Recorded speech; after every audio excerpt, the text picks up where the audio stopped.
Okey, selanjutnya kita berbicara tentang komitmen pemerintah. Okey, so pada ketika itu, okey, sikap pemerintah sangat meminati ilmu. Maknanya dalam konteks kita kata sangat meminati ilmu ni, uh, orang yang berilmu dibayar gaji. Orang yang boleh menterjemah dibayar gaji menterjemah. Orang yang uh, orang yang pandai memang dijemput datang dan mengajar atau membuat penyelidikan, maknanya dibayar gaji oleh pemerintah.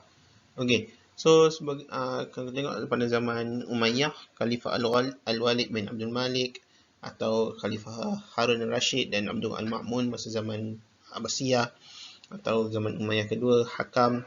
So pemerintah memberi kemudahan, bagi keuangan, bagi upah. Maknanya siapa yang pandai, tak kisah dia Muslim ke bukan Muslim, pemerintah akan bagi upah dan layanan baik kemudahan untuk penyelidikan, penulisan dan perokaan sains dan teknologi. So dan juga ketika itu telah terbinanya sistem pendidikan yang teratur. Sebagai contoh ada Baitul Hikmah. Okay, nanti boleh Google tentang Baitul Hikmah ni di Baghdad. Satu library atau satu pustakaan yang sangat besar. Cuma sayangnya ketika Mongol datang menjarah Baghdad, habis dibakar semua yang ada di Baitul Hikmah sebab orang Mongolia ini pada ketika itulah orang Mongolia orang yang kasar, orang yang tidak, orang nomad, orang yang tidak appreciate ilmu. Dia tak nampak kepentingan buku-buku yang ditulis ni. Okay, so bagi dia benda ni satu yang tak tahu, macam nonsense, bakar je lah semua kan. Cuma kerugian di situlah, kerugian daripada dia tak tahu kalau dia manfaatkan ilmu-ilmu yang ada di Baitul Hikmah itu, dia boleh menjadi satu super power yang lagi hebat lah kan. Ni cerita zaman bagaimana Mongolia berkuasa dulu lah. Bolehlah Google masa zaman Hulagu Khan, Genghis Khan kan. Okay, dah jauh pula. Okay, seterusnya kita ada Universiti Al-Azhar, Universiti Cordova dan Madrasah Nizamiyah. Macam Baitul Hikmah tadi kita cakap kan, dia merupakan satu library yang sangat besar. Dia merupakan pusat pengumpulan dan terjemahan Tamadun Silam dan karya asing, karya-karya Plato, Aristotle, apa semua pun diterjemahkan di situ kan. Okey, juga terdapat balai cerap yang merupakan pusat pengembangan sains dan teknologi seperti astronomi. Okey. Dan zaman-zaman ini juga lahir tokoh-tokoh seperti Ibn Sina, Al-Razi, Al-Khwarizmi dan lain-lain. Banyak lagi ilmuwan Islam. Sebab apa? Sebab pemerintah bagi duit dan fasiliti tu tersedia. Contohlah kalau macam kita lab disediakan. Bukan setakat lab disediakan, kita jemput penyelidik terbaik di dunia, bagi dia gaji yang tinggi. Daripada situ dia akan didik dan bimbing orang-orang di sekelilingnya.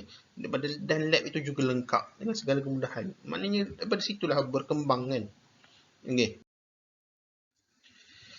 So kalau kita tengok antara faktor kemajuan sains dan teknologi Islam, salah satu kita boleh nampaklah daripada sudut galakan Islam itu sendiri untuk menuntut ilmu, dan peranan pemerintah ini sangat penting.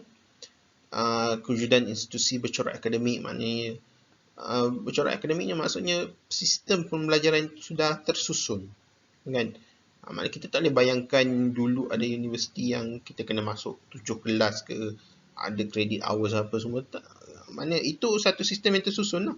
Cuma corak tersusun zaman dulu tu lain. Maknanya zaman dulu sebelum wujudnya corak akademik yang tersusun, dia berterabur. Orang belajar one by one ke kan. Cuma bila dah wujudkan institusi bercorak akademik, dia lagi berkembang lah. Selain itu peranan sarjana Islam dan juga perdagangan antarabangsa. Perdagangan antarabangsa ni juga penting ya. Maknanya bukan setakat barang yang diperdagangkan, namun orang juga datang kan. Maknanya orang-orang yang pandai, orang saintis yang hebat, tak kisah agama mana atau bangsa apa, dia datang tempat yang ada fasiliti lengkap, dia boleh kembangkan lagi segala ilmu pengetahuan dia. Itu antara faktor kemajuannya lah. So kalau kita tengok ini Baitul Hikmah lah di Baghdad yang merah tu kan. Baghdad ni satu pusat ilmu yang sangat-sangat hebat. Tapi sayanglah sekarang ni dah jadi macam tu kan. So di zaman Rasulullah, apa pencapaian zaman Rasulullah terhadap sains? So dia, kalau tengok zaman itu pun masih asas lah. Okay, so dan teknologi binaan pun masih asas. Contohnya, tapi sudah ada lah. Contohnya pembinaan Masjid Quba, Masjid Nabawi. Maknanya bukan dalam bentuk yang kita nampak sekarang. Nampak sekarang macam dah gegah besar kan. Cuma lain lah. Zaman dulu tu lain lah. Dan juga dalam teknologi pertahanan. Dia nampak tak pernah perang teknik pertahanan.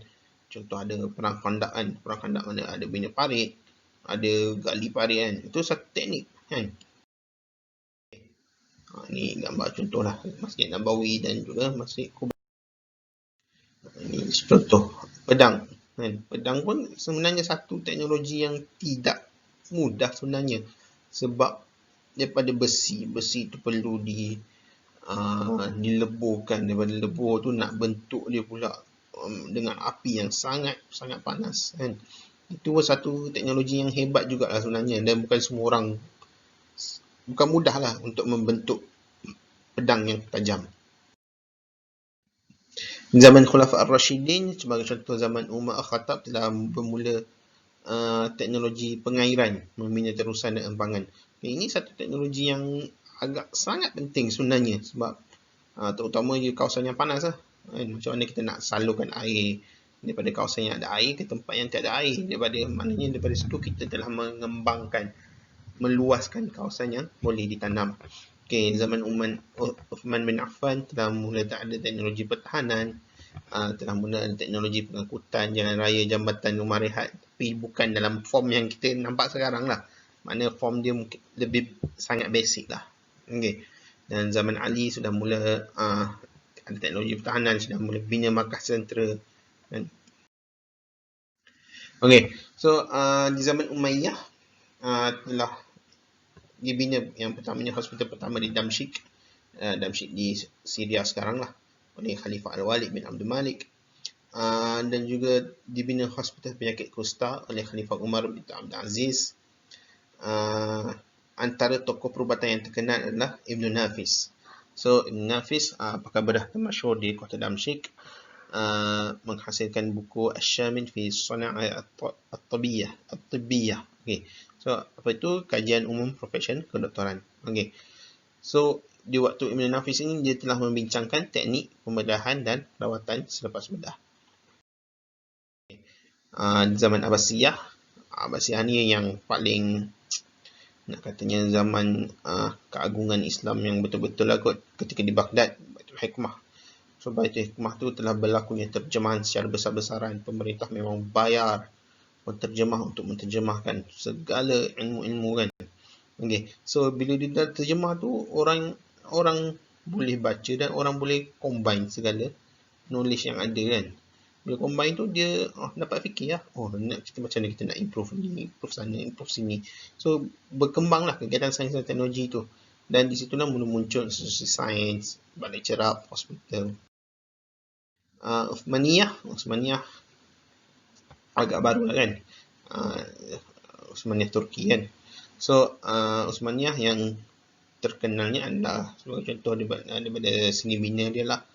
So antara tokoh yang terkenalnya adalah Bimar Sinan, yang membina Masjid Sultan Ahmad, Masjid Sultan Salim, Masjid Sultan Sulaiman.